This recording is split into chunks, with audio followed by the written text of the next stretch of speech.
যে খবরে নজর রাখবো, দুর্গাপুরে গরু বোঝাই গাড়ি আটকে রীতিমতো চালক ও সঙ্গীদের মারধর করেন সেখানকার স্থানীয়রা, এমনটাই খবর পাওয়া যাচ্ছে। দুর্গাপুরের ঘটনা, যেখানে গরু বোঝাই গাড়ি আটকে মারধর করা হয় চালক ও তার সঙ্গীদের, বেধড়ক মারধর করা হয়। দুর্গাপুরে এই ঘটনায় ইতিমধ্যেই চাঞ্চল্য তৈরি হয়েছে। আশুরিয়াহাট থেকে গরু কিনে নিয়ে যাওয়ার পথে বাধা বিজেপি নেতার, এবং সেই গরুগুলিকে নিয়ে যাওয়া হচ্ছিল গরু কেনার কাগজ দেখতে চেয়ে। গাড়ি থেকে নামিয়ে মারধর। এ নিয়ে তৃণমূল ও বিজেপির কি প্রতিক্রিয়া শোনাবো। আমাদের জেমুয়ার, আমার বিধানসভার জেমুয়ার কিছু গরিব মানুষ, চাষিবাসী মানুষ, তারা গিয়েছিল বন আশুরিয়ার, হাট আশুরিয়ার ইয়ের থেকে, কি বলে, আমাদের হাট থেকে গরু কিনে ফিরছিল। এখানে কিছু দুষ্কৃতকারী তাদেরকে ধরে, তাদেরকে মারধর করে, বেঁধে মারে, তাদের টাকা পয়সা কেটে নেয়। এ তো ভয়াবহ জিনিস শুরু হয়েছে। বিজেপির ছেলেরা এখানে কি মানুষের শাসন নাই নাকি? আমরা থানাতে এসেছিলাম, অবিলম্বে অ্যারেস্ট করতে হবে। তো সেখানে গরু পাচার হচ্ছিল, সেখান থেকে লোকাল লোকরাই ধরে গরুর গাড়িটা, এবং যখন জিজ্ঞেস করি তোমাদের পেপারস আছে, ওরা বলে কোনো পেপারস নাই। আমরা বলেই দিয়েছি, জানি না পশ্চিমবঙ্গ কোথায় কি হচ্ছে, দুর্গাপুর থেকে আমরা একটা গরু পাচার হতে দেবো না।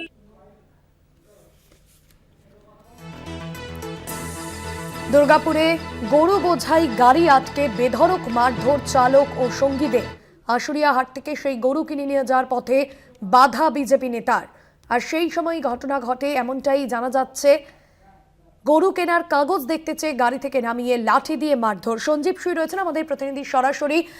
সঞ্জীব, যে গাড়ি আটকে মারধর করা হয় চালক এবং তার সঙ্গীদের, মূলত কি অভিযোগ? ওই গরুগুলিকে কি কোনোভাবে পাচার করা হচ্ছিল?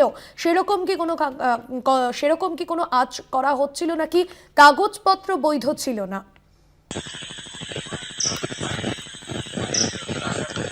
দেখো, আজকে সকালে দুর্গাপুরের ডিপিএল কলোনিতে একটি গরুর গাড়িকে আটকানো হয়। মূলত যেটা জানা যাচ্ছে যে দুর্গাপুর মানে বাঁকুড়া জেলার আশুরিয়াতে একটা গরুর হাট বসে।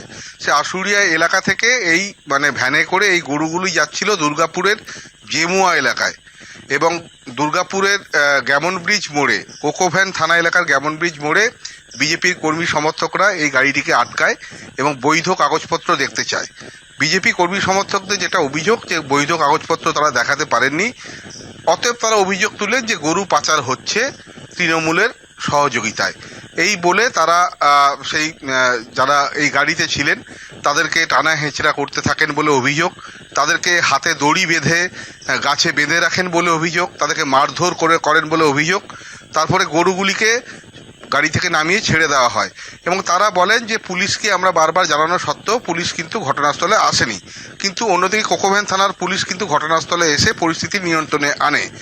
এই ঘটনা দুর্গাপুরের পশ্চিম বর্ধমান জেলার জেলা সভাপতি তৃণমূলের নরেন্দ্রনাথ চক্রবর্তী, যিনি পাণ্ডবেশ্বরের বিধায়ক, তিনি খবর পাওয়া মাত্রই তিনি কোকোভ্যান থানায় পৌঁছান কর্মী সমর্থকদের নিয়ে। তিনি অভিযোগ করেন যে এখানে যারা ব্যবসা করেন তাদেরকে বিভিন্নভাবে মারধর করা হয়েছে, এবং তারা আক্রান্ত হয়েছেন, এবং তাদের গাড়ি আটকে রেখে তাদেরকে শারীরিকভাবে হেনস্থা করা হয়েছে। এবং যে সমস্ত বিজেপি কর্মী সমর্থকেরা এই গাড়ি চেকিংয়ের নামে, কাগজপত্র চেকিংয়ের নামে এটাকে যেভাবে এই গাড়ির যারা চালক ছিলেন, খালাসি ছিলেন, বয়স্ক মানুষেরা ছিলেন, তাদেরকে যেভাবে শারীরিকভাবে হেনস্থা করেছেন তার প্রতিবাদ জানান এবং লিখিত অভিযোগ দায়ের করেন সেই সমস্ত বিজেপি কর্মী সমর্থকদের বিরুদ্ধে। এবং যদি 24 ঘন্টার মধ্যে যারা এই কাজ করেছেন তারা যদি গ্রেপ্তার না হন, তাহলে কিন্তু তারা আবার এই নিয়ে বড়সড় পদক্ষেপ নেবেন বলে তৃণমূলের জেলা সভাপতি পশ্চিম বর্ধমান জেলার নরেন্দ্রনাথ চক্রবর্তী জানিয়েছেন।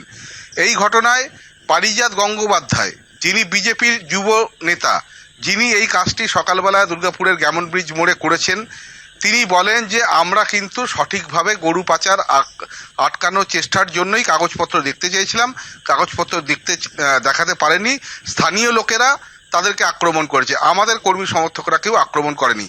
সমস্ত বিষয়টা নিয়ে ভাস্বতী একটা রাজনৈতিক টানাপোড়েন শুরু হয়েছে দুর্গাপুর শহরে, এবং বিজেপি বলছে তৃণমূলের সাহায্যে গরু পাচার। তৃণমূলের তরফ থেকে বলা হচ্ছে যে যারা ব্যবসা করেন, বৈধ ব্যবসা করেন, তাদেরকে বিভিন্নভাবে বিজেপি যে কর্মীরা তারা বিভিন্নভাবে হেনস্থা করছে। সব কিছু মিলিয়ে আজকে এই ঘটনা নিয়ে উত্তপ্ত দুর্গাপুরের কোকোভ্যান থানা এলাকা। ভাস্বতী। ধন্যবাদ জানাবো সঞ্জীব। সঞ্জীব ছিলেন আমাদের প্রতিনিধি সরাসরি আমাদের সঙ্গে।